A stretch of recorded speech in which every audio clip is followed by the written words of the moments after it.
আসসালামু আলাইকুম এভরিওয়ান। অভিমানী মন গল্পের দ্বিতীয় পার্ট। তো চলো বেশি কথা না কইয়া গল্প শুরু করা যাক। তোর আর মাসুদ ভাইয়া শুভদৃষ্টিতে সমস্যা হচ্ছিল, তাই তো আমি চলে আসতে চাচ্ছিলাম। আপু আমার সিট ছেড়ে দিয়ে কিছুক্ষণের জন্য নীরব হয়ে গেল। আমি বললাম, কি হলো আপু? আপু বলল, ভাই তুই যে স্বপ্ন দেখছিস সেটা তো অবাস্তব কিছু। ওনার সাথে কি আমাদের যাই? আমরা কোথাকার এতিম, 2 মুঠো খাবারের জন্য কত কষ্ট করতে হয়। আপুর চোখ বেয়ে জল পড়ছে। আমি বললাম, সরি আপু, আমি তোকে কষ্ট দিয়ে ফেললাম। আপু চোখের পানি মুছে বলল, আরে না, যা হাত মুখ ধুয়ে আই, খাবি। আপু খাবার বাড়তে চলে গেল। আজ আমার সন্দেহ দূর হয়ে গেল। আপু মাসুদ ভাইয়াকে শুধু পছন্দ না, ভালোবাসে। খাওয়া দাওয়া শেষ করে আপু আর আমি আবার বসলাম পরিকল্পনা করতে। আপু বলল, কাল আমাদের সব ব্যবস্থা সেরে ফেলতে হবে ভাই। পরের দিন আপু আর আমি সেলাই মেশিনগুলো কিনে একটা রুম ভাড়া করে সেখানে স্থাপন করলাম। এবার আমাদের দক্ষ কর্মী খোঁজার পালা। আবার বের হয়ে পড়লাম কর্মী খুঁজতে। আপুর পরিচিত সবার সাথে কথা বললাম, সবাই রাজি হলো কাজ করতে। আমাদের বাসায় ফিরতে সন্ধ্যা হয়ে গেল। আপু বলল, ভাই আজ অনেক ক্লান্ত, চল আজকে রান্না না করে আমরা হোটেলে কিছু খেয়ে বাসায় যাই। আমি আর আপু এক হোটেলে ঢুকে কিছু নর্মাল খাবার খাচ্ছি। হঠাৎ দেখলাম অপু সহ ওর অনেক বন্ধু বান্ধব হোটেলে প্রবেশ করলো। আমি বললাম, আপু এখান থেকে চল। আপু বলল, কি বলিস, খাবারগুলো রেখে না খেয়েই চলে যাব নাকি? বস, খেয়ে যাব। আমি বললাম, তাহলে তোর ব্যাগে যে মাস্কটা আছে ওটা আমারে দে। আপু ওর মাস্কটা বার করে আমাকে দিল। আমি তাড়াতাড়ি করে মাস্কটা পরে নিলাম। খেয়াল করলাম পেছনের টেবিলে বসে থাকা ওর বন্ধুরা আপুকে নিয়ে বাজে মন্তব্য করছে। আমার রাগে মাথা গরম হয়ে গেল। বিষয়টা আপু বুঝতে পেরে আমার হাতটি ধরে নিয়ে বিল পে করে বের হয়ে গেল। আমি আর আপু রাস্তা দিয়ে চলে আসছি। হঠাৎ একটা জিপ গাড়ি আমাদের রাস্তাটা আগলে দাঁড়ালো। গাড়ি থেকে নেমে অপু বলল, তুই কি মনে করেছিস আবিরের বাচ্চা? তোকে আমি হোটেলে চিনতে পারি নাই? হোটেলে সিসি ক্যামেরা ছিল, তাই কিছু না বলে তোদের বাইরে বার হতে বাধ্য করেছি। সেদিন তো আমার সামনে আমার জানেমানটাকে চড় মেরেছিলি। আমার বিয়েটাও তুই ভোগে পাঠিয়ে দিয়েছিস। তোকে কি আমি এমনি এমনি ছেড়ে দিব নাকি? অপু বলল, মালটা কে রে, তোর গার্লফ্রেন্ড নাকি? দেখতে জোস মায়েরি। অপুর কথাগুলো শুনে আমার 2 চোখ লাল হয়ে গেল। আমার সামনে আমার বোনকেও মাল বলল। আমি ওকে মারতে যাব কি? আপু আমার হাতটি ধরে বলল, না, চুপ করে থাক। অপু বলল, চল তোকে ছেড়ে দিচ্ছি। মালটাকে আমাদের হাতে তুলে দিয়ে তুই চলে যা। আমি বললাম, দেখ অপু, তোর রাগ আমার উপর। আমার জন্য আমার আপুকে নিয়ে বাজে মন্তব্য করবি না। তোর যত রাগ আছে আমার উপর ঝাড়। অপু বলল, তুই তো এতিমের বাচ্চা, তোকে মারলে ছুঁচো মেরে হাত গন্ধ করা হবে। আর তোর আপুকে নিয়ে গিয়ে আদর দিলেই তোর আসল শিক্ষা হবে। আপু আমার হাত ধরে একটু টান দিয়ে চোখ পানে চেয়ে বলল, ভাই আর একটু এই কথাগুলো সহ্য কর, ও আসছে, আমাদের কোনো ভয় নেই। আমি ভাবছি ওটা কে যে আমাদের আজকে বাঁচাবে। অপুর কয়েকটা বন্ধু এসে আমাকে কিলঘুষি মারলো। আমি মাটিতে পড়ে থাকলাম। আপুকে নিয়ে ওরা জিপে করে চলে যেতেই পুলিশের গাড়ি এসে ওদেরকে ধরে ফেললো। আমি মাটি থেকে মাথা তুলে দেখলাম আপু আর মাসুদ ভাইয়া আমার দিকে এগিয়ে আসছে। মাসুদ ভাইয়া আমাকে টেনে তুললো। মাসুদ ভাই বলল, তুমি ঠিক আছো তো? আমি ওনাকে ধরে দাঁড়িয়ে বললাম, ভাইয়া। মাসুদ ভাইয়া বলল, চলো হাসপাতালে। আমি বললাম, না ভাইয়া, আমি ঠিক আছি। মাসুদ ভাই বলল, আচ্ছা তাহলে চলো তোমাদের বাসা অব্দি এগিয়ে দিয়ে আসি। আমাদের বাসা অব্দি উনি এগিয়ে দিয়ে আপুকে বলল, ধন্যবাদ তোমাকে, এই শয়তানের বাচ্চাটাকে ধরার জন্য একটা উপযুক্ত প্রমাণ খুঁজছিলাম। আজকে তা পেয়ে গেছি। জেলের ভাত খাইয়ে ছাড়বো এগুলোকে এখন আমি ভাবছি আপু মাসুদ ভাইয়াকে কখন বলল অপু আমাদের ঘেরাও করেছে, আর আপুই বা কিভাবে সাহায্য করলো। আপু আর মাসুদ ভাইয়া কথা বলতে থাকলো। আমি ভাবলাম 1 মিনিট হাঁটলে তো বাসা, আমি এগোই, আপু আসুক। আপু বলল, ওই দাঁড়া। আপু চলে আসলেন। বাসায় ফিরে ফ্রেশ হয়ে বসে আছি। আপু বলল, ভাই তুই আজকে খুশি হস নাই? আমি বললাম, খুশি হব কেন? কেন, অপুকে তো আজকে উনি ধরে নিয়ে গেল, তাই? আমি বললাম, তুই খুশি হওয়ার কথা বলছিস? ভাবতো মাসুদ ভাইয়া সময় মতো না আসলে কি হতো। আপু বলল, উনি তো আসবেনি, উনার কথা মতোই তো সব করেছি আমি বললাম, মানে কি আপু, কি বলছিস তুই এইসব? আপু বাটন ফোনের মেসেজগুলো বের করে দিয়ে বলল, এই দেখ পড়। লাবণ্য, কি করো? এই তো কাজ সেরে আমি আর ভাই বাসায় ফিরছি। মাসুদ ভাই বলল, কোথায় এখন? আপু বলল, রোড নাম্বার 5-এ। মাসুদ ভাই বলল, ও ভালো, ওখানে এক হোটেল আছে না, ওখানে গিয়ে তুমি আর তোমার ভাই বসো। আপু বলল, কেন? মাসুদ ভাই বলল, এক আসামিকে ধরবো, তোমার কিছু সাহায্য লাগবে। কোনো প্রমাণ নেই। এরা ওখানে যে হোটেলটা আছে ওখানে প্রতিদিন ড্রিঙ্ক করতে যায়। তুমি ওখানে গেলেই ওরা তোমার পিছু নিবে এবং ইফটিজিং করবে, আর এই সুযোগে আমি ওদেরকে অ্যারেস্ট করব। আর ওই ছেলেগুলোর মাঝেই একজন বোকাটে আছে যে আমার বোনকে ফাঁসিয়েছে। পারবে না এই হেল্পটা করতে? আপু বলল, পারবো। আপু ছৌ মেরেই ফোনটা নিয়ে নিল। আপু বলল, কেমন দিলাম ভাই? আমি বললাম, তুই আমার সাথে কথা বলবি না। আপু বলল, কেন ভাই? আমি বললাম, যদি কিছু হয়ে যেত তোর, আমি কার কাছে আমার বোনের আবদারটা পেতাম? আপু বলল, কিছু হবে না ভাই। যেই মানুষটা আমাদের জন্য এতটা করেছে ওনার জন্য কি আমরা এতটুকু করতে পারি না বল? আমি বললাম, আপু বলল, মিষ্টি ভাই আমার। আমি বললাম, আপু একটা কথা বলার ছিল। আপু বলল, বল। আমি বললাম, তুই মাসুদ ভাইয়াকে খালি উনি উনার বলিস কেন? একবারও ওনার নামটি মুখে নিস না। আপু বলল, তুই বুঝবি না, যা শুয়ে পড়। আমি শুয়ে শুয়ে ভাবছি, তার মানে আপু মাসুদ ভাইয়ার সাথে মেসেজে চ্যাটিং করে। মেসেজগুলো সবটা না পড়তেই ফোনটা ছো মেরে নিয়ে নিল। ঘুমিয়ে পড়লাম। পরের দিন সকাল সকাল ঘুম থেকে উঠলাম, কেননা আজ থেকে শুরু হবে আজ আমাদের ভাগ্য লিখনের কাজ। 10টি সেলাই মেশিন আর 10 জন কর্মী নিয়ে শুরু হবে আমাদের পথ চলা। জানি না আমরা পারবো কিনা, তবে হাল ছাড়তে আমরা রাজি নই। 10 জনের ভিতরে 7 জন কর্মী আসলো। আপু ওদেরকে নিয়ে কাজ শুরু করে দিলেন। প্রথম 1 সপ্তাহে হাতে তেমন কোনো কাজ পেলাম না। এরপরই শুরু হয়ে গেল মানুষজনের আসা যাওয়া আমাদের ওয়ার্কশপে।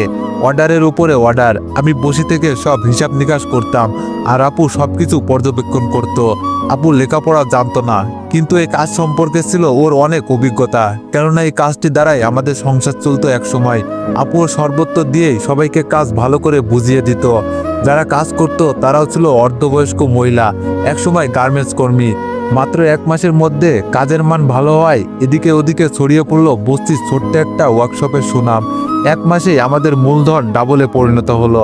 আপু বলল, ভাই বলেছিলাম না, যা আছে তাই যথেষ্ট আমাদের ভাগ্যটা লেখার জন্য। আমি বললাম, আপু। আপু বলল, আমাদের আরো অনেকটা পথ পাড়ি দিতে হবে ভাই। আমরাও একদিন আমাদের বেঈমান বাবাটার সামনে গিয়ে দাঁড়াবো ওনার প্রতিদ্বন্দ্বী হিসাবে। আমি বললাম, আপু। আমি বললাম, আপু কাল তো আমাদের রেজাল্ট দিবে পরীক্ষার, ভয় হচ্ছে খুব আমার। আপু বলল, কিছু হবে না ভাই আমার, তোর রেজাল্ট ভালো হবে, আমি তা জানি। পরের দিন বাটন ফোনটি নিয়ে রেজাল্টের জন্য ডায়াল করলাম। ফোনে মেসেজ আসলো, যা দেখে আমি হুররে বলে চিল্লে উঠলাম। আপু সহ যারা কাজ করছিলেন সবাই এগিয়ে আসলো। আপু বলল, কি হয়েছে ভাই? আমি বললাম, আপু আমি আবারও A+ পাইছি। আপু বলল, ভাই বলেছিলাম না তুই ভালো রেজাল্ট করবি? আমি বললাম, আপু আমার রেজাল্টটার জন্য মাসুদ ভাইয়ার অনেক অবদান রয়েছে। আপু বলল, হ্যাঁ ভাই। আপু না জেনে শুনে হ্যাঁ বলল। আপু বলল, ভাই তুই হ্যাঁ বলাই অবাক হয়েছিস তাই তো? আসলে উনি আমায় সব বলেছেন। আমি বললাম, আপু ফোন করে মাসুদ ভাইয়াকে জানাই, কি বলিস? আপু বলল, হ্যাঁ। আমি ফোন করে রেজাল্টের কথা বললে মাসুদ ভাই আমাকে কংগ্রাচুলেশন জানালো। আমি ভাবছি কি করে বলবো মিতুর রেজাল্ট কি, পেটে আসলেও মুখে বলতে পারলাম না। উনি বললেন, মিতু কান্না করছে, ওর একটাই ফেল আসছে। আমি বললাম, কোনটাই ফেল আসছে? ICT-তে নাকি? মাসুদ ভাই বলল, আমি কিছুক্ষণ নীরব হয়ে রইলাম, কেননা মিতু ICT MCQ দিতে গিয়ে আমায় বারবার পিছন হাতে কলম দিয়ে খোঁচা মারছিল। ওই দিনই পরীক্ষা শেষে বুঝেছিলাম ও খারাপ রেজাল্ট করবে ICT-তে। ওর রেজাল্টের জন্য আমি কিছুটা দায়ী, কিন্তু নিজেকে দই দিয়ে কি লাভ? ও তো ওর উপরে আমার সব অধিকার কেড়ে নিয়েছে। আপু বলল, ভাই ফেল করেছে মিতু আর তুই মন খারাপ করলি যে? আমি বললাম, এমনি আপু। আপু বলল, ও তাহলে আজকে সবাইকে ছুটি দিয়ে চল বাসায় যাই। আমি বললাম, আচ্ছা। আপু বলল, আপনাদের ছুটি আজকে, সবাই অনেক খুশি হয়ে গেল। আর শুনুন, কালকে একটু সকালে আসবেন, আমার ভাইয়ের পাশ করার উপলক্ষে মিষ্টি খাওয়াবো আপনাদের। বাসায় এসে ফ্রেশ হয়ে বসে আছি, হঠাৎই আপু এসে হাসতে লাগলো। ভাই, ও ভাই। আমি বললাম, কি হয়েছে, এত খুশি কেন? আপু বলল, ও নাই আমায় বিয়ে করতে চাই। আমি বললাম, মানে ওটা কে? আপু বলল, আরে উনি। আমি বললাম, উনি মানে? আপু বলল, উপস, মিতুর ভাই। আপুর কথা শুনে আমি হতবাক হয়ে গেলাম। মাসুদ ভাই আমার আপুকে বিয়ে করবে? আমি বললাম, আপু মজা করছিস না তো? আপু বলল, না ভাই সত্যি, উনি আজকে আমার সাথে বিকালে দেখাও করবে বলেছে। আপু বলল, ভাই তোর কি হলো, মন খারাপ করলি যে? আমি বললাম, আপু আমায় ছেড়ে চলে যাবি তুই? আমার তো কেউ নেই, আমি অনেক একা হয়ে যাব, তাই খারাপ লাগছে। আপু বলল, আচ্ছা ভাই তাহলে ওনাকে আমি না করে দিই। আমি বললাম, না আপু, এমন মানুষ তুই কখনো পাবি না। মাসুদ ভাই এত বড় লোক, তবুও মনে কোনো অহংকার নেই। তুই হয়তো জানিস না আপু, উনি যে এত ব্যস্ত থাকতেন তবুও প্রতিদিন 2-3 ঘন্টা হাসপাতালে গিয়ে তোর পাশে বসে থাকতেন। উনি একদম মাটির মানুষ, ওনাকে না করা ঠিক হবে না।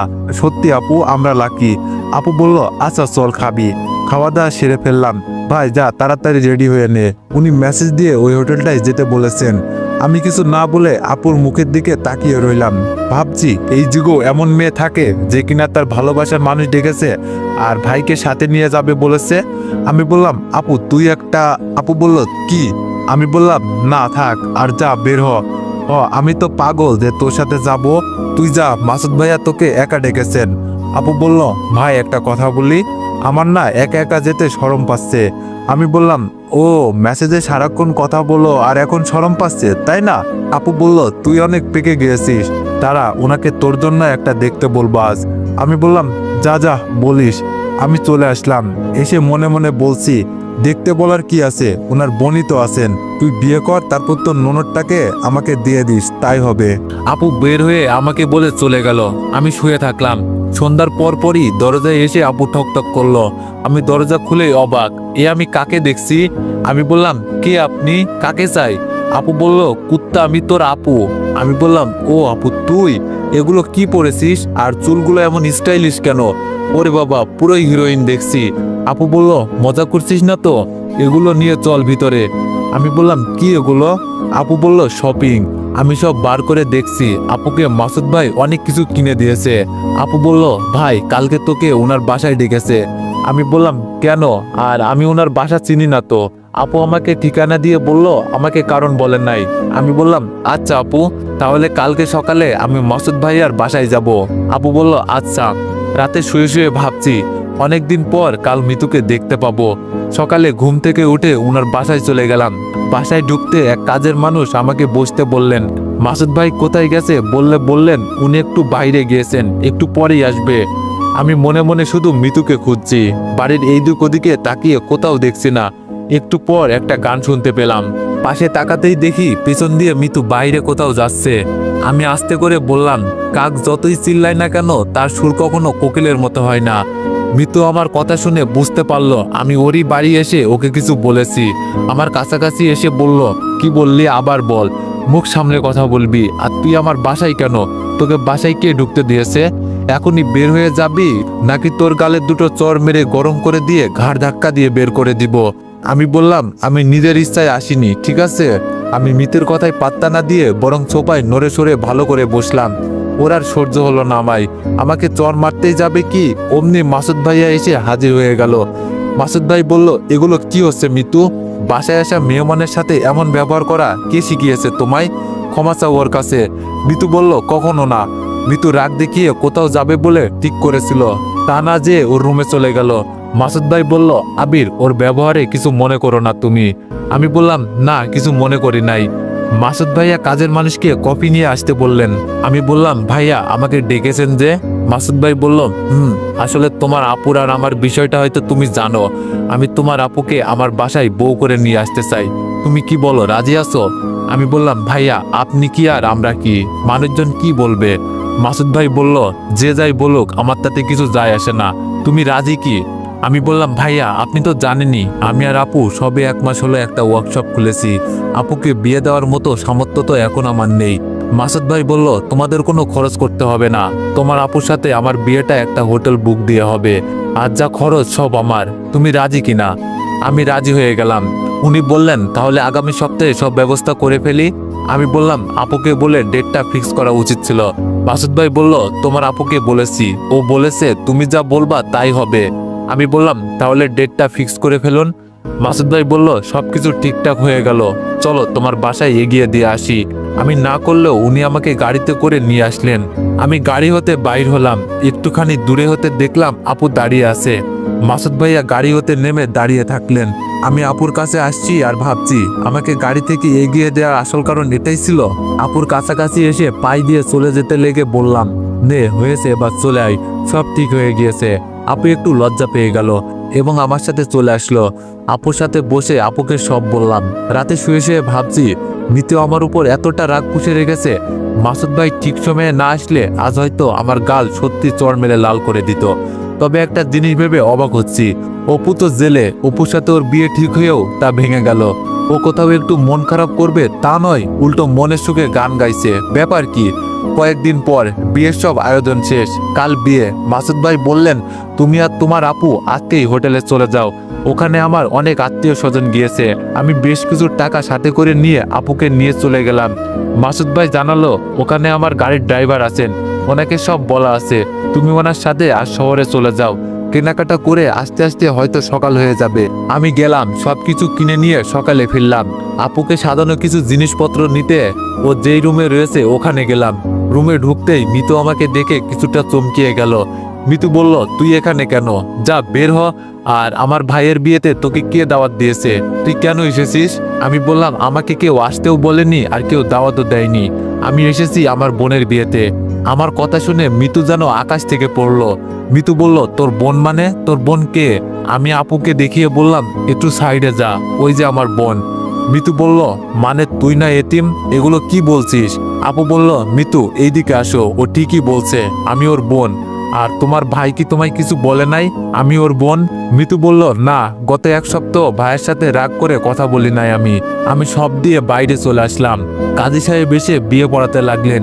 মৃত অমকের একমাত্র মেয়ের সাথে নাম বলে এক ভদ্রলোক বললেন, কাজী সাহেব দাঁড়ান, তোমার নাম লাবণ্য? আপু মাথা নাড়ালো। ভদ্রলোকটি বলল, তোমার নাম কি? আপু মায়ের নাম বলতেই উনি কিছুটা চমকে উঠে বললেন, তাহলে পাত্রীর বাবার নামের আগে কাজী সাহেব কেন মৃত নামটি বললেন? আমি ভাবলাম লোকটি কি আমার আব্বু বেঁচে আছে জানে নাকি, আর আমার আব্বুর নামটা কেন জানতে চাইলো। আসলে আমি যখন আমার মায়ের পেটে ছিলাম আর আপুর বয়স যখন 5 বছর, তখন আমাদের বাবা আমাদের মাকে তালাক দিয়ে অন্য একজনকে নিয়ে বিয়ে করে আমাদেরকে ছেড়ে চলে যায়। সেই থেকে আমার আর আপুর চোখে আমাদের আব্বু মৃত। আমাদের সার্টিফিকেটও মৃত লেখাও আছে, তাই কাজী সাহেব মৃত বলেছেন। আমি বললাম, কিন্তু আপনি কে? আপনার নাম কি? লোকটা মাথা নিচু করে থাকলে আমি আবারও জানতে চাইলাম, আপনি কে? কি হলো বলুন। শফিক সাহেব বললেন, আরে ওনাকে চিনো না? উনি হলেন এই শহরের বিশিষ্ট ব্যবসায়ী। আমার আর বুঝতে বাকি থাকলো না, উনি হলেন আমার সেই মৃত বাবা। আমি চরম ক্ষোভে বলতে শুরু করলাম, আপনারা সবাই শুনুন, টাকা পয়সাওয়ালা কোটিপতির মেয়েকে বিয়ের লোভে নিজের স্ত্রীর পেটে 8 মাসের সন্তান ও 5 বছরের একটা মেয়েকে রেখে তালাক দিয়ে চলে যাওয়া আমারও আপুর মৃত বাবাটি আর কেউ নয়, উনিই হলেন। অমনি আপু পিছন থেকে এসে আমার মুখটা চেপে ধরে বললেন, চুপ কর ভাই। আপুর হাতটি সরিয়ে নিয়ে বললাম, আপু আমাকে বলতে দে। তো এভরিওয়ান, নেক্সট পার্টের জন্য অপেক্ষা করো। ধন্যবাদ।